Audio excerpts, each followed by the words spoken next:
Bem, olá pessoal. Primeiro eu queria agradecer o convite para tratar de um tema que é um tema muito corriqueiro, que é a análise de conjuntura. Teoricamente todos nós fazemos análise de conjuntura, extremamente atual e extremamente necessário, né? Mas muitas vezes é pouco compreendido na sua técnica, nas suas dimensões metodológicas.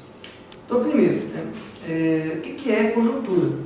Fundamentalmente, vai se falar de método de análise de conjuntura, a gente tem que tentar compreender o que seria a conjuntura. A conjuntura é um conjunto de situações, acontecimentos, fatos, atores políticos, pessoas que exercem e sofrem a influência ou poder de determinadas instituições ou de determinadas pessoas, condições de relacionamento, cenários, contextos, forças políticas, né, que se estabelecem, de pressão e de resistência, enfim, todo o conjunto da gama das relações humanas, inclusive da própria existência humana numa determinada localidade, num determinado tempo histórico, é retratado como um processo conjuntural, né, como uma conjuntura. E a análise da conjuntura é a decodificação desse cenário, desse retrato de todos esses elementos que eu repassei para vocês. É a decodificação, ou seja, analisar por partes e ao mesmo tempo procurar compreender como que essas partes vão se intercambiar, vão se interrelacionar e vão de alguma maneira desenvolver influências uma sobre a outra, né, alterando inclusive todo o conjunto da obra. Na análise de conjuntura, eu costumo sempre pegar como uma referência metafórica como se ela fosse a conjuntura um grande teatro, né? E na análise de conjuntura você vai ter ali o contexto, os cenários, os atores políticos, com suas variadas graduações, vamos dizer assim, a correlação de forças, os acontecimentos e as probabilidades ou as perspectivas dos acontecimentos que podem vir a ocorrer e da correlação de forças desses atores políticos. Primeiro, o contexto. O contexto é o conjunto de situações históricas que de alguma maneira explicam ou pelo menos nos dão um entendimento, uma compreensão cognitiva sobre uma determinada realidade. Então, nada está num determinado local, quando eu digo do ponto de vista da cultura humana, das ações humanas, nada está num determinado local que aconteceu de estar ali por um acaso. Ela tem uma história, ela tem uma historicidade, né? Ela tem um início, meio e fim, que você deve tentar compreender até para conseguir auxiliar nessa decodificação da conjuntura. Então, falando, por exemplo, do teatro, metaforicamente, né, como exemplo, qual é o contexto daquele teatro estar ali? Por exemplo, lá em Ouro Preto tem um teatro famoso, o mais antigo da América Latina e um dos mais antigos do continente americano, que se estabeleceu ali por conta de uma elite que explorava a produção aurífera na região, a elite escravocrata, descendentes de portugueses, em sua maioria, e que desejavam trazer alguns traços da cultura europeia para aquele canto do mundo situado na antiga Vila Rica, atual Ouro Preto, né? Isso é uma contextualização muito superficial, mas você pode, por exemplo, procurar detalhar melhor a história, né, desse teatro, né? Quais foram as razões, os motivos que levaram à constituição daquele teatro, desse teatro, metaforicamente falando, naquela determinada região, quando, como, né, e quem desenvolveu o projeto de construção desse teatro, né, a forma como ele foi efetivado. Todos esses elementos, né, estruturais e históricos nos auxiliam a compreender um pouco das razões de ser de um determinado momento histórico, de uma determinada situação da realidade. Os cenários, né? Os cenários são todos os planos de fundo, metaforicamente falando, sobre como estou usando aqui para poder facilitar o teatro, todo o pano de fundo ao qual o nosso olhar ele, ao tentar compreender a realidade, ele tem como primeiro plano. Então, por exemplo, no teatro você pode ter um cenário mais fortuito, um cenário mais trágico, mais escuro, né? Um cenário mais claro, cheio de luzes, e com flores, e com outros apetrechos que vão de alguma maneira te induzir a compreender e a sentir aquela realidade de uma determinada forma, ou um cenário completamente diferenciado, de guerra, de catástrofes, né? Trágico, que vai naturalmente também te levar a ter uma compreensão e uma sensibilidade daquela realidade do cenário, né, de acordo com todo o deslance que vai se ter. Então os cenários eles podem modificar no teatro, né, dependendo da peça, dependendo do arranjo teatral que está sendo encenado ali. E na conjuntura, os cenários eles mudam. Você pode ter cenários, por exemplo, mais proativos do ponto de vista do desenvolvimento econômico, social. Você pode ter cenários mais reativos do ponto de vista do desenvolvimento econômico, social. Cenários, por exemplo, de conservadorismo, cenários de desenvolvimento e avanços progressistas, e cenários até cada vez mais reativos, né, ou reacionários.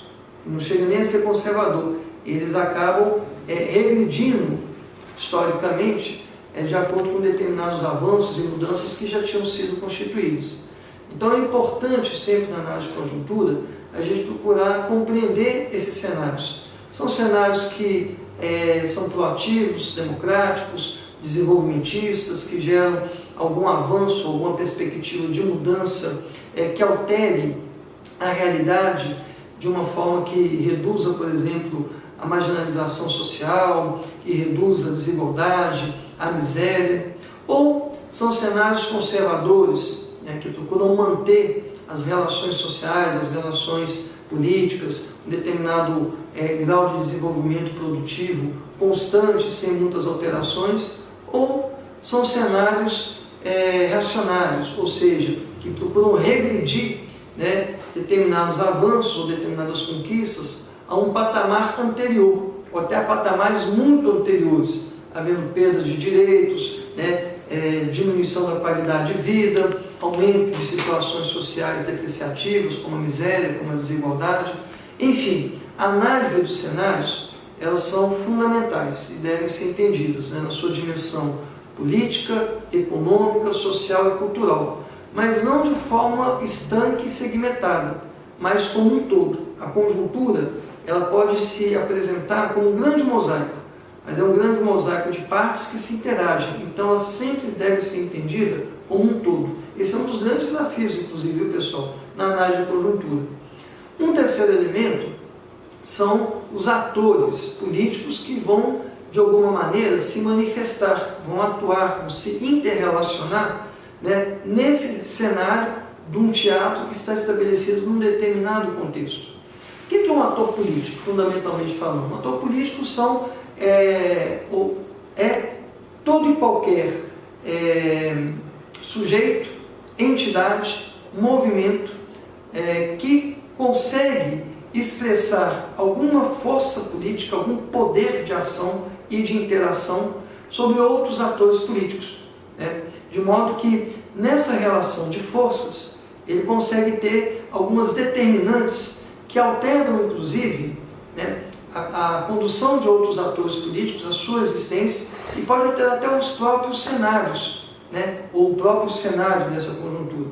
Então um ator político pode ser uma pessoa que goza de uma grande influência econômica, ou de um grande carisma, né, místico, ou um grande carisma religioso.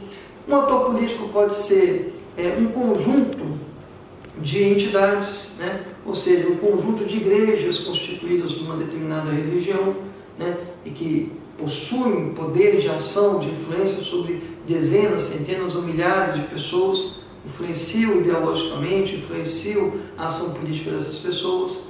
Um sindicato pode ser um ator político, ou representar e também influenciar a ação e a interação de grupos sociais no conjunto ao qual eles estão inseridos. Então, pessoas, partidos, igrejas das mais variadas denominações religiosas, sindicatos, associações, veículos de comunicação, também a rádio, uma emissora de televisão, um jornal de média ou grande circulação. A própria internet pode também vir a se tornar um ator político. Então, o ator político não é apenas uma pessoa de carne e osso, no meu caso, mais osso do que carne, né? O ator político pode ser também uma ideia consubstanciada, um movimento social, uma organização política ou religiosa que, de alguma forma, estabelece uma relação de poder, de influência, né, sobre um conjunto ou uma parcela significativa, maior ou menor, da sociedade. Os atores políticos eles devem ser, pessoal, sempre também compreendidos nas suas dimensões. Você tem atores políticos preponderantes e atores políticos não tão preponderantes. Então, por exemplo, numa determinada localidade, você pode ter o Poder Executivo, a Prefeitura, como um ator político que joga um peso importante na conjuntura local.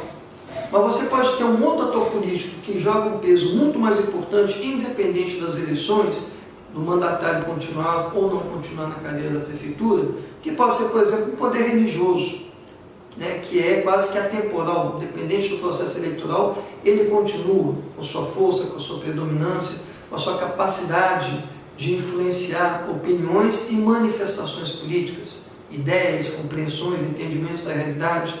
Pode ser um indivíduo que gosta de um grande carisma, de um grande prestígio pessoal ou de um grande poder econômico. Então é importante entender quais são os atores ou qual é o ator político, né, que de alguma maneira impacta e naquele determinado momento possui alguma influência no processo conjuntural. Mas você tem os atores coadjuvantes, com uma força menor, localizada, mas que não podem ser deixados de lado.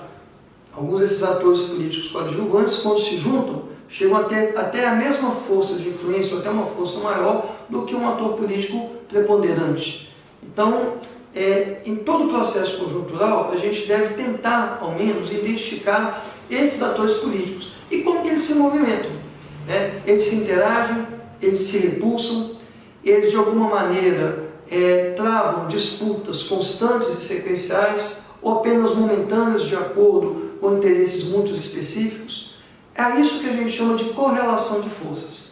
E, chegando nesse momento, é fundamental entender, pessoal, que toda conjuntura, numa sociedade dividida em classes, e isso é importante ser dito, ela acaba sedimentando posicionamentos políticos e econômicos muito contraditórios, que podem assumir uma contradição maior ou menor, de acordo com o momento conjuntural, com as condições dessa correlação de forças que vai se estabelecendo, que nunca vamos dizer assim, estática, ela é sempre dinâmica e dialética, ou seja, as contradições, né, dessas relações, elas acabam operando o status, como vai se dar essa relação. Parece um pouco difícil isso que eu estou dizendo, mas é importante a gente entender que a conjuntura ela é móvel. Um ator político que hoje tem força e preeminência sobre outros, amanhã, por um conjunto de fatores, pode decodificar essa força em situações menos vantajosas, pode até perder essa força de acordo com um conjunto de fatores, e os atores políticos que outrora eram coadjuvantes vão se tornar agora atores políticos, vamos dizer assim, mais fortes, mais atuantes nesse cenário, num determinado contexto dessa conjuntura. Então isso se move sempre, é importante a gente estar atento, né, às mudanças e às alterações, que essas contradições que muitas vezes independem da nossa vontade, mas é sempre um desafio a gente tentar compreender essas contradições, procurar estar sempre atento para ver as ligações e como que esses atores estão se movimentando. Passado isso, né, dentro da análise de conjuntura é pensar os acontecimentos. Então, na encenação teatral, né, há determinados momentos, né, nos quadros ali da encenação teatral, que você, por uma dedução lógica, já consegue perceber qual é o acontecimento futuro. Mas, eis que de repente, do nada, surge, sei lá, um dragão, um fantasma, alguém ressuscita, um ente querido desaparecido, né, entra em cena, é um acontecimento novo, algo inusitado, inesperado, e modifica toda a correlação e às vezes modifica inclusive todo o cenário constituído ali. Ou seja, há acontecimentos previsíveis por conta de todo um encadeamento, ou de um desencadeamento lógico, já uma lógica causal, vamos dizer assim, de causa e efeito, já experimentado em outros momentos históricos, que você vai acabar deduzindo, mas há acontecimentos que não são previstos, e acontecimentos que podem, inclusive, mudar todo o conjunto da obra, né? Então, quando a gente faz a análise de conjuntura, a gente tem que estar atento a quais são os acontecimentos, né, nas suas mais variadas graduações, de pequeno, médio ou alto impacto, que estão, de alguma maneira, se manifestando e influenciando na correlação de forças, na própria existência dos atores políticos, na própria existência do cenário, do pano de fundo daquela conjuntura de então. Eu estou nesse momento aqui dialogando com vocês e nesse exato momento pode estar rolando uma pedra num atalho que eu costumava pegar entre a minha casa e a escola onde eu trabalho. Esse é um acontecimento, mas é um acontecimento de impacto que vai mobilizar, que vai interferir na vida de dezenas, centenas ou milhares de pessoas, podendo inclusive alterar até o pano de fundo conjuntural, ou seja, alterar o cenário ou a correlação de forças? Acho que não. Essa pedra rolou, vai ficar ali parada naquele atalho, talvez vai modificar a vida de um ou outro transeunte que passa ali, talvez de um ou outro esquilo, uma outra mariposa que trafega por aquelas bandas, mas vai ser um acontecimento praticamente nulo, né, no cenário, né, e na conjuntura como um todo. Não vai criar nenhuma alteração. Agora, se essa pedra rola numa via altamente movimentada, que faz ligações entre várias cidades, né, e para exatamente toda a via, isso vai gerar um impacto e vai desencadear uma série de outros pequenos e médios acontecimentos na vida urbana dessas cidades que se interligam ali, que vai inevitavelmente confluir em outros cenários, em alterações muito mais impactantes do que essa pedra que rolou um atalho que quase ninguém trafegava nele. Então, o entendimento do impacto de um determinado acontecimento, que muitas vezes pode ser previsível ou imprevisível, deve constar na análise de conjuntura. E por fim, companheirada, todo o processo conjuntural, ele acaba de alguma maneira, até por conta da sua historicidade, das experiências, das relações entre causa e efeito anteriores, ele acaba nos suscitando algumas perspectivas do que pode vir a acontecer. E aí, nesse momento, como um teatro, onde você, de acordo com os deslances, os acontecimentos, né, das manifestações de cada quadro no processo teatral, das relações entre os atores ali, você acaba já, antes mesmo da peça se encerrar, você já começa a deduzir o que vai vir a acontecer, né? O ator principal pode viver ou pode morrer, né? Pode acabar numa tragédia ou não acabar numa tragédia, mas todo o conjunto da obra começa a ter um deslance que vai te apontando possibilidades. Não significa que das 4, 5, 6 possibilidades que você vai estar listando como possíveis, elas vão acontecer. Pode até não acontecer nenhuma delas, porque no meio do caminho, né, você não conseguiu, às vezes, perceber um determinado acontecimento que pode até não ter grande impacto em um determinado momento, mas ao longo do tempo ele vai se metamorfoseando, impactando e alterando um pouco as probabilidades. Mas é fundamental, né? Então não significa que quando você faz a análise das probabilidades, das possibilidades, você vai ter uma certeza 100%. Mas é fundamental que em toda análise de conjuntura você procure, após todo esse processo, do contexto, dos cenários, dos atores políticos e suas variadas gradações, da correlação de forças, dos acontecimentos, você tentar apresentar quais são as tendências, quais são as possibilidades do novo quadro, de um novo momento conjuntural, de um novo cenário que está por vir ou que vai, do ponto de vista lógico, né, ser desencadeado. Isso é importante porque uma das razões de se fazer análise de conjuntura não apenas tentar compreender de uma forma mais objetiva, mais realista, como que a realidade se dá, e menos subjetiva, naturalmente, mas tentar fazer algumas previsões do que pode vir a acontecer. E a partir daí, você já se preparar. Se preparar estrategicamente, alterar a sua ação em tempo, ou seja, mudar inclusive a sua conduta tática para um determinado objetivo, né? Conseguir visualizar cenários futuros que podem acontecer, que podem ser ativos ou reativos, positivos ou negativos aos seus interesses pessoais ou aos interesses do grupo social ao qual você está inserido. Então, chegamos aqui nessa breve apresentação do método da análise de conjuntura, dizendo que todos nós, de alguma maneira, fazemos análise de conjuntura, né? Quando comentamos, quando tentamos analisar, decodificar a realidade, mas muitas vezes nos faltam alguns elementos metodológicos que acabam deixando a análise que a gente faz um pouco mambeira, ou extremamente inadequada, alijada, e que vai inevitavelmente, né, acabar fazendo com que a gente faça análises equivocadas. Mas independente do método, é importante a gente compreender que a conjuntura era um conjunto de relações humanas, de processos políticos, econômicos, que vão acabar constituindo elementos e fenômenos culturais, sociais, que independem do desejo subjetivo.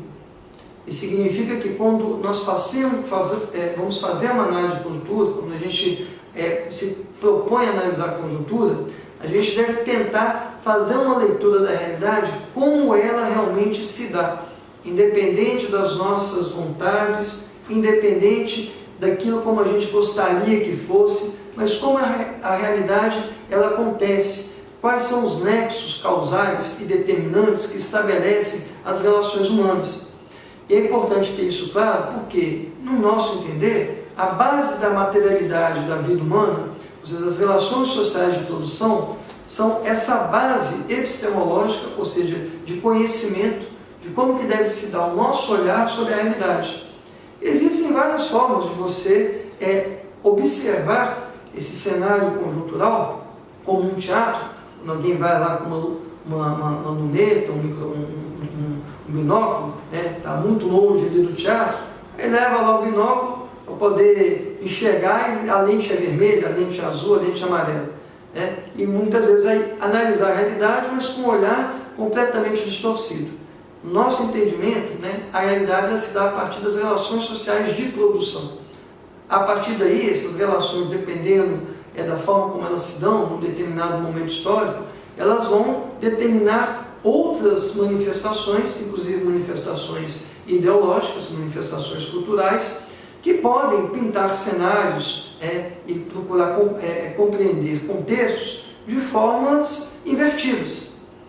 Então, no meu modesto entender, não é compreensível, não é racionalmente interessante iniciar uma análise de conjuntura a partir de ideias prontas, mistificadas ou mitificadas, porque elas podem estar constituindo todo um arcabouço de análise de ponta cabeça. E você vai acabar analisando a realidade mais a partir de ideias prontas que não se sustentam pela realidade do que analisar a realidade da maneira como ela é. É o que a gente costuma diferenciar de uma análise materialista para uma análise idealista. Mas acho que isso fica para um segundo elemento, para um segundo curso, para uma segunda exposição. Eu termino por aqui, de forma breve, e agradeço a oportunidade. Espero ter contribuído, ter ajudado, apresentando um pouco do que seria o método da análise de conjuntura. Um abraço, pessoal.